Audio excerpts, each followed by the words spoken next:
Now let's look at the Claisen condensation. And you may already be familiar with the name Claisen because there's glassware named after this scientist, German scientist. Uh, the Claisen adapter. Now he didn't come up with the Claisen adapter. He came up with a Claisen flask that has essentially a round bottom flask or a round flask with the glass permanently attached. But we've since made it so that it's a little bit more convenient. But he also did work in some reactions, and these reactions are very similar to an aldol reaction, except we're going to operate on esters.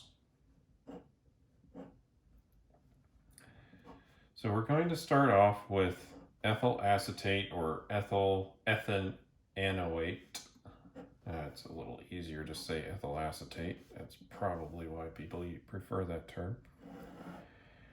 And we're going to need to add in some base into this, and we'll need to use the base that corresponds to this portion here, because if we chose a different base, then we would be doing a transesterification reaction, and we would make a combination of other esters, and then we'd get a whole mix of products. So make sure that you choose the right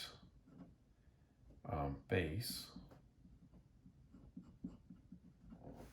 And of course, we'll have to also do this in the right solvent, and we'll use ethanol because, again, it is this portion, right? And if that were to be broken apart, we would have ethanol.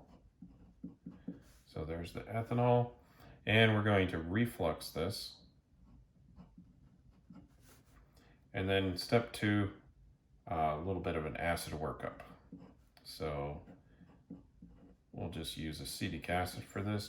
We don't need a very strong one, and maybe a little water. Now, what this is going to make is another ester, but it's going to add a ketone onto it. So it's going to make what's called a beta keto ester, because the ketone group is going to be in the beta position. Now, this kind of chemistry can show up in biological systems as well, so it's a little bit relevant to that as well. The name for this is actually ethyl, and then 3-oxo for this ketone group right here, and then 1, 2, 3, 4 butanoate.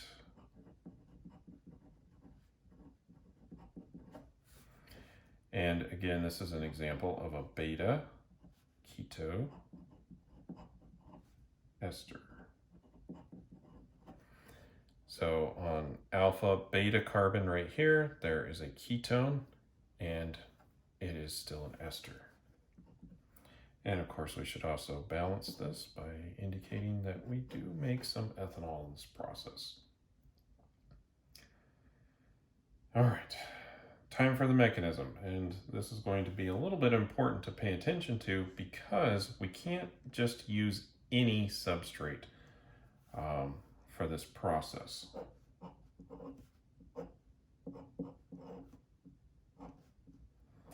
So I'm going to go ahead and draw in one of these hydrogens that exists on that carbon. There's 3. We're going to draw 1, and we're going to use our base. We're going to steal one of those off.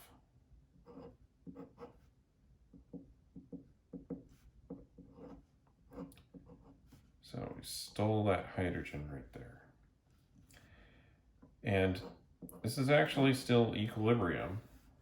So we're going to get over to the deprotonated form now.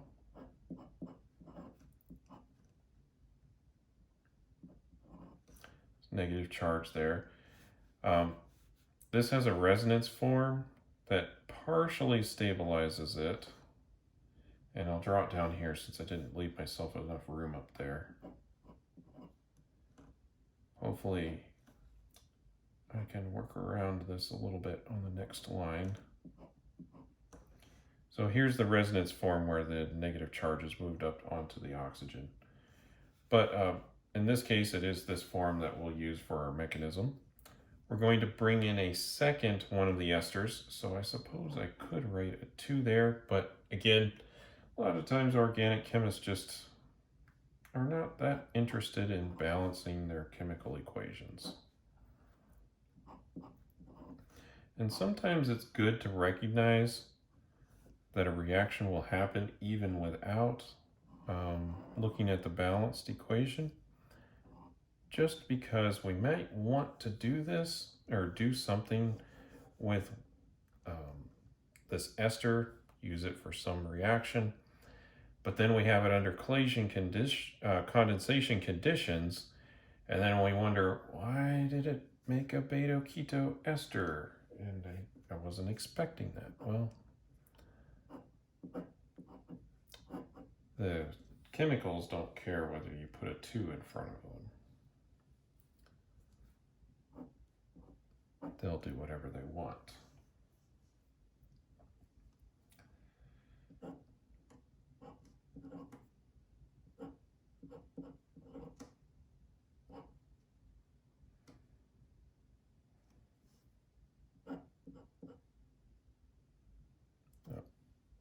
Single bond here.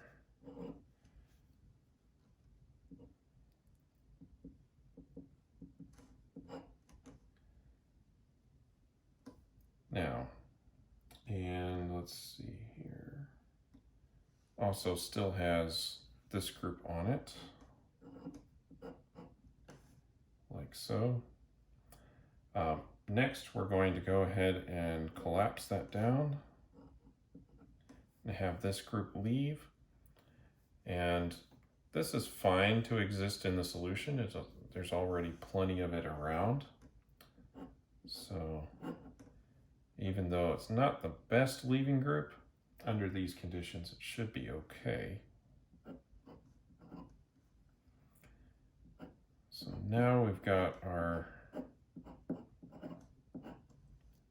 beta-keto ester, but we're not really done with this because there's a couple of protons right here. And remember how alpha hydrogens are acidic and we could deprotonate those? And we could do it with, relatively strong bases. Well, in this case, we've got 2 carbonyls here, and that's going to provide quite a bit of electron withdrawing. So this proton, or one of these protons here, will be fairly easy to remove. So this alkoxide base is going to pull one of those off pretty easily. And up until this point, you'll notice equilibrium arrows. At this stage, however, it's no longer in equilibrium. And this should also explain why we have an acid workup step.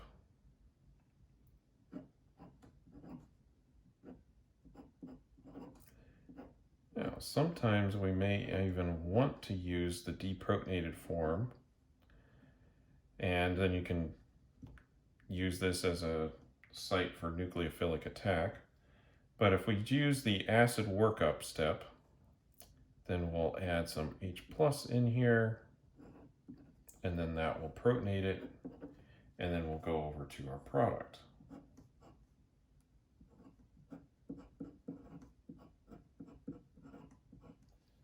Like so. Now, this brings up an important point.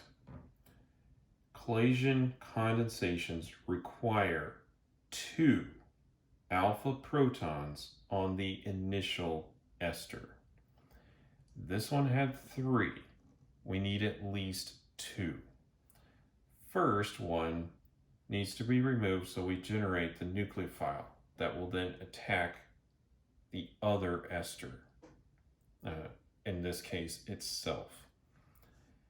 When it does that, we're still under equilibrium conditions until we can reform that carbonyl and then have one of these protons down here removed.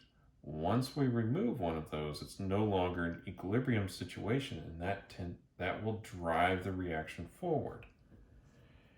Then we can do our acid workup and get to our product. If you attempt to do this on something that only has one alpha proton, you will not be able to progress towards this stage, and you'll be stuck back in this equilibrium, and the equilibrium lies towards the reactants and not towards the products. So you will not be able to isolate a significant amount of the beta-keto ester in those cases. So that is a limitation, but also something that could help us later if we want to do crossed Claisen condensations, which we'll talk about in a little bit.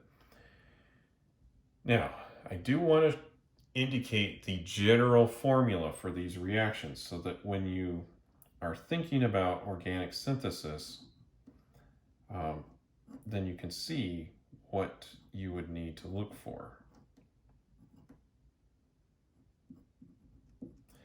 So here's the general form for an ester that we could have. And this one has 2 protons right here. And we could have a third one over here like we had up here, or some other carbon containing groups on this side. The important thing is 2 protons right here. Now, for this to work, we need to choose the appropriate base.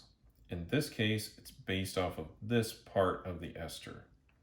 So we'll need NaOR prime. And we'll need the corresponding alcohol. And of course, we'll need an acid workup.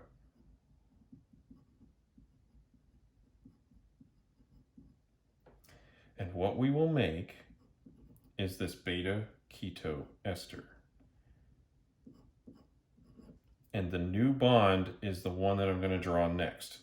This one right here. So I'm going to finish drawing the molecule and then I'll emphasize it in just a second.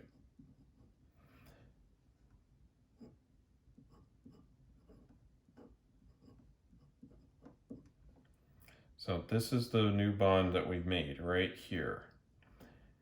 This ester was the attacking one, and it attacked this carbonyl, so the other carbonyl, and then that portion of the ester, the alkoxide part, will be the leaving portion. Now you'll notice here that since there's an R group over here, we do have something other than a hydrogen right there, because if we started with some carbon containing material over here, one of these hydrogens would be that carbon containing material. So this is an introduction to Claisen condensations. We're going to have a few more videos talking about the base choice and the solvent choice, really just to emphasize that we do need to select the base that corresponds to the ester portion right here. And then we'll also explore what we can do to have different substituents or different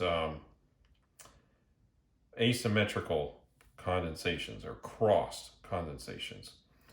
And quite a bit of what we've discussed about when we talked about aldols will apply to the Claisen condensations. And hopefully you can see some of the parallels between the two.